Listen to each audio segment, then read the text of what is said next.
Hi everyone, welcome to another video. Today I'm doing my top tips on how to nail a Zwift team time trial. Now, Zwift team time trials are a pretty unique discipline. It's a format that you can't really easily replicate in a Zwift race or even in an individual time trial. It can only really be replicated in a team time trial event, or if you actually dedicate a meetup to practice a team time trial. The aim of a team time trial is pretty simple. You got to get your team from A to B as quickly as possible. You typically start with 8 or 6 riders, and your time is taken from when the fourth rider of your team crosses the finish line.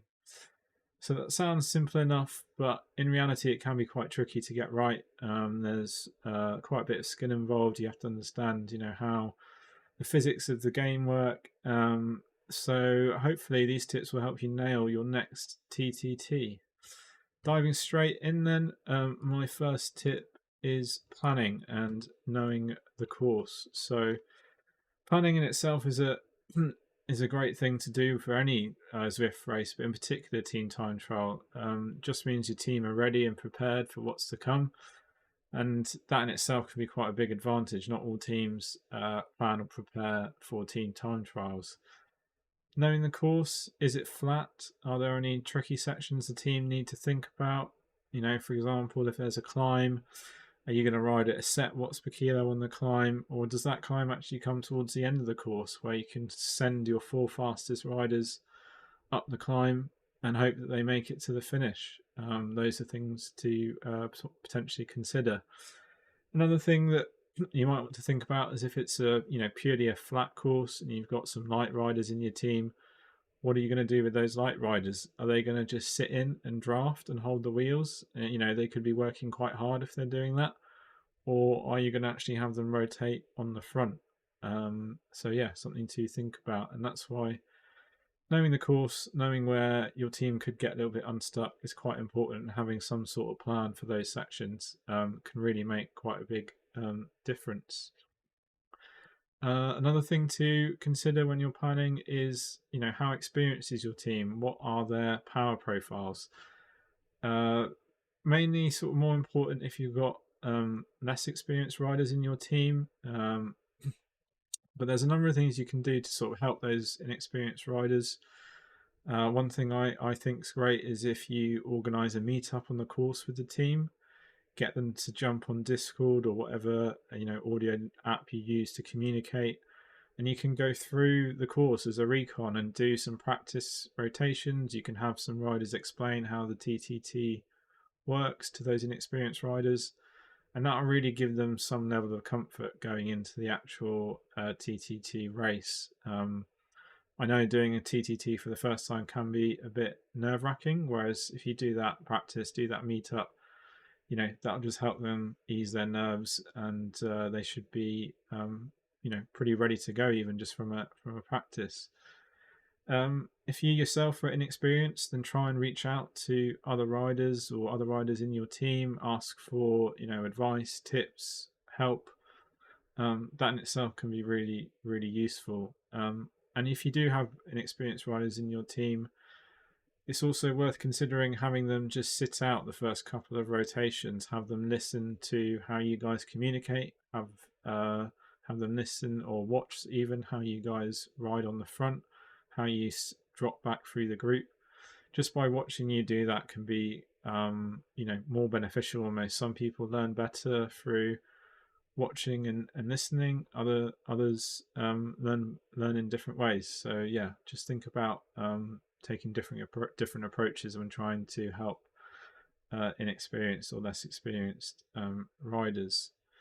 Understanding your team's power profiles, again, just as important. Unlike a typical Zwift race, there's no mass draft effect.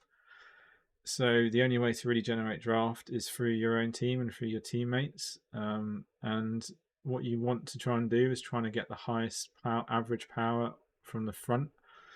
That front rider is the rider that determines how fast your team goes. And to get that highest average power, you need to have riders rotating off the front. So knowing your team's power profiles will help you determine sort of what power they can ride out the front and how long for.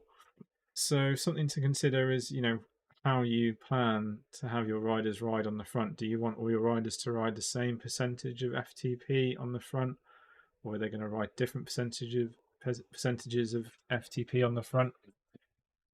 So typically, a rider in TTT will ride at 115 to 120% of their FTP. That's usually a good ballpark area to start off with. And then in terms of length of their pull, 30 seconds to 1 minute is general sort of, again, ballpark area to start off with. And then you can change things from there depending on the makeup of your team. The more similar riders you have in terms of power profile, the more similar their percentage of FTP on the front will be and the amount of time that they spend on the front. And then vice versa, if you've got big differences between riders, then you can have bigger differences on their percentage of FTP and the amount of time that they spend on the front. For example, if you've got a team of 6, you've got 3 riders, 3 very strong riders, three not so strong riders. You're going to want to actually have those 3 strong riders ride at a slightly lower FTP on the front as a percentage, but they might ride for longer. So you might have them ride at 115% of their FTP, but for 1 minute or 1 minute 30.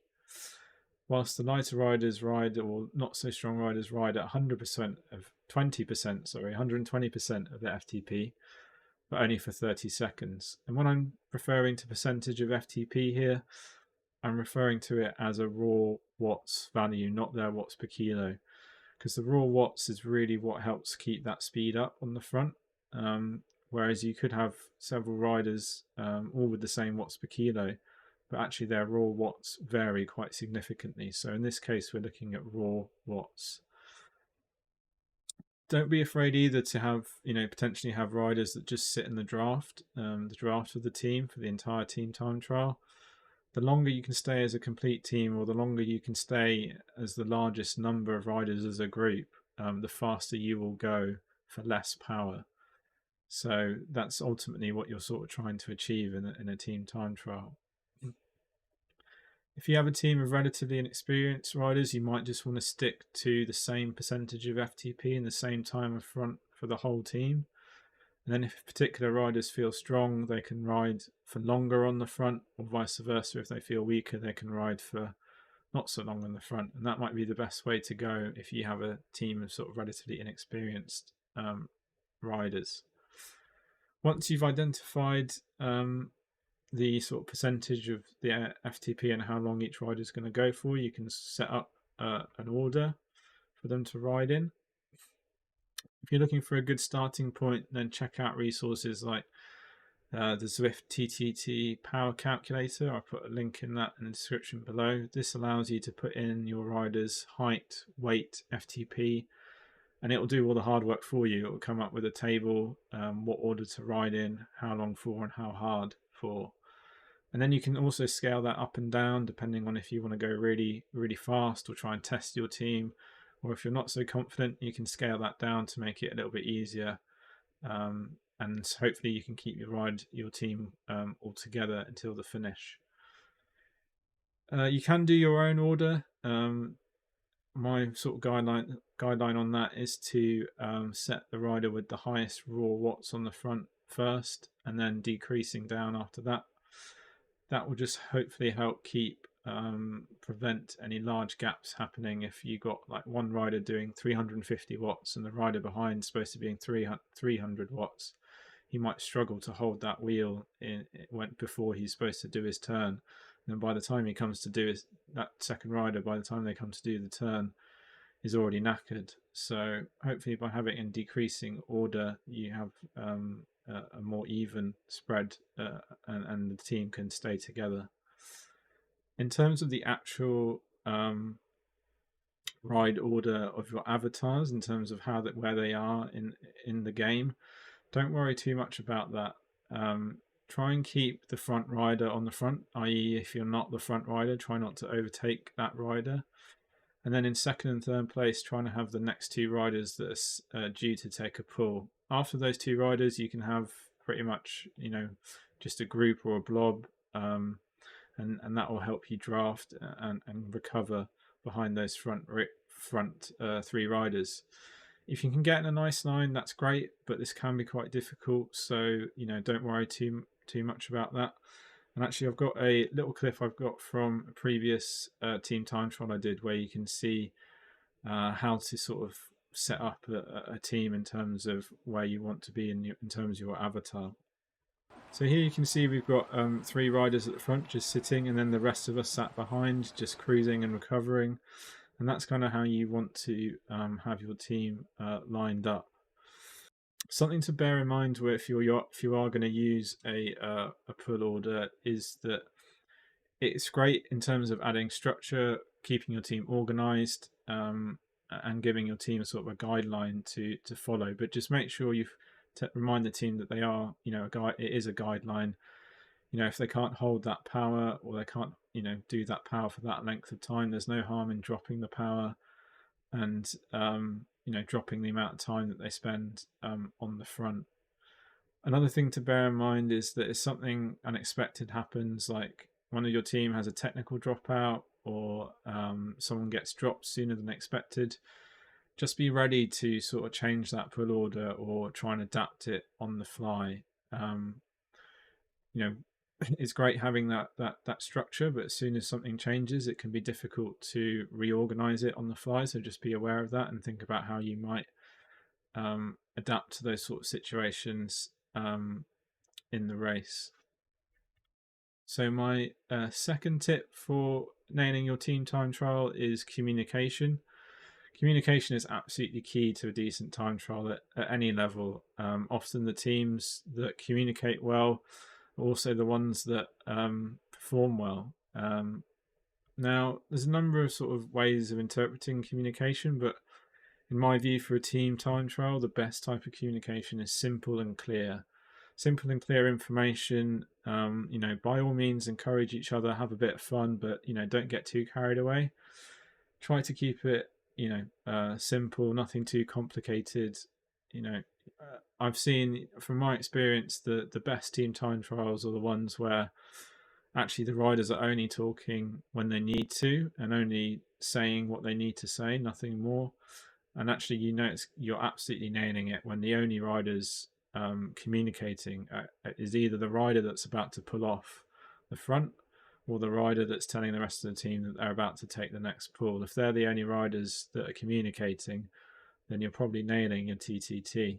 Another thing to bear in mind is that when you're riding your TTT, chances are the riders in the team are going to be at threshold or even above, significantly above threshold.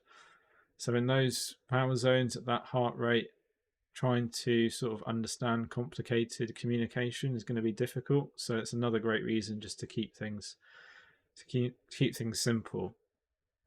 In terms of what to say, again, keep it simple. Tell the team when you're about to take a pull, how long you're going to take a pull for. So, for example, if it was me, I would say Edward on the front for 40 seconds. And then I might even say, the time on the Zwift heads-up display as, when I'm about to peel off my pull. So, for example, Edward on the front for 40 seconds until 2 minutes 40. And again, here's a clip from the same team time trial from a couple of weeks ago. And this is going to be me coming up to the front and just telling the team that I'm about to take the next pull.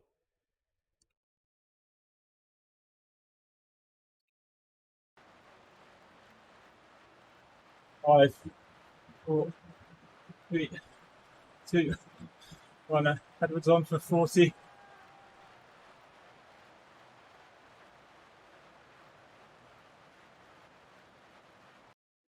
So from that clip, you should have a decent idea of sort of how to communicate when you're coming onto the front. If you're on the next rider after that, then as soon as that rider in front of you starts his pull, just let the team know that you're going to be taking the next one. Or if you've got to skip a pull, just let the team know that you're going to be skipping that turn. Don't be afraid to skip a pull. It's better to skip a turn and stay with the team for longer than to sort of drop sooner than expected. If it's within the last 5 kilometers or 3 kilometers, then maybe do a really hard pull and then peel off and drop. But before that, you're better off staying in the team and helping them get a bigger draft and therefore go faster for less power. Similarly, if there's a gap in the group, then let the team know. Let the team know the gap's opening up. If you're going to close it, also let the team know that you're closing it. Or if that gap opens up even more, just let the team know so the rider in front knows to sort of start easing off. All of that information is useful to communicate to the team. And if you do that well, I wouldn't be surprised if your team time trial times start to come down relatively significantly. If things go wrong, like a team getting split up, try not to panic. Again, keep the communication calm, let the team know what's happening, and hopefully you guys will get back together and start working together as a team sooner. If you start panicking, other riders start to panic, it can get a bit chaotic, and rather than sort of just reorganizing, the situation could go from bad to worse. So just bear that in mind when it comes to communication. If you're a more experienced rider in the team, you might need to take a bit more responsibility and act as a road captain. So what you would do is you would probably be the only person speaking in your team, and you would instruct the rest of your team when to take pulls and how long for. This can actually be a really good approach for a team that's mostly inexperienced, apart from maybe one or two riders have more experience. This way, those inexperienced riders just need to listen for your instruction and then follow it. They don't have to worry too much about what's happening. They don't have to think about when they're going to do the next pull or how long it's going to be. They just need to listen to what you say and follow. And that can be a really good way to get the best time out of a relatively inexperienced team. So we now come to the final tip when it comes to nailing your Zwift team time trial, and that is practice. The old saying is practice makes perfect, and that's not far from the truth when it comes to a Zwift team time trial. If you look at the top teams, chances are the riders in those teams have absolutely bucket loads of experience, and racing a team time trial comes almost second nature to them.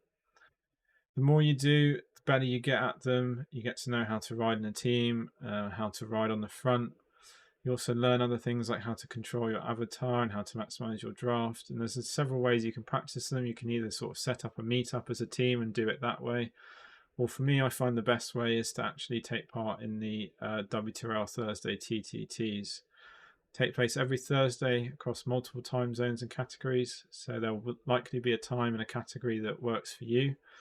And if you're already part of a Zwift club, then they should have teams that you can race with. And if not, then sign up to a club, get stuck in. You'll learn loads, and you'll see improvement in your team time trialing, not just skills or ability, but sort of how to perform one in no time. So to recap, then, plan your TTT, know the course and your team, determine how riders are going to ride on the front, what sort of order they're going to ride in. If you get that, if you just do that, that in itself will go a long way to improving your team time trials. Second top tip, communicate. Keep your communication simple and clear. The teams that communicate well often do well. And last but not least, practice. It's often overlooked. It's not that difficult to do. Sign up to the weekly Thursday team time trials. You probably have some fun. You'll probably meet some new riders. So that in itself is a bonus. So yeah, get stuck in.